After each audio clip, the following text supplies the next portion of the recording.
ताजा महाराष्ट्रीयन कैरीच्या लोणच्याचा मसाला उन्हाळ्यामध्ये आपल्या घरात असला पाहिजे. तो आपण टक्कूसाठी वापरू शकतो, चटणीसाठी वापरू शकतो, लोणच्यासाठी वापरू शकतो. चला पटकन करूया आपल्या कैरीचा ताजा ताजा मसाला. याच्यात अर्धा वाटी मोहरीची डाळ भाजून घ्यायची.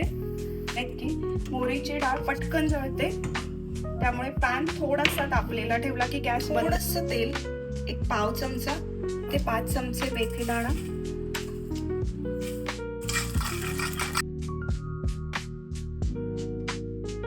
तापलेल्याच पॅन मध्ये मी 2 चमचे खड्या हिंगाची पावडर केलेली घेतली आहे. आपण काश्मीरी लाल तिखट घेतोय. जस्ट त्याचा मॉइश्चर जाण्या इतकं भाजून घ्यायचंय. माझा पॅन तापलेला आहे आणि मी गॅस बंद केलाय. आपण जी डाळ भाजली होती त्याच्यातली अर्धीच घ्यायची मिक्सरला फिरवायला. ऑलरेडी मेथी दाणा घातलाय.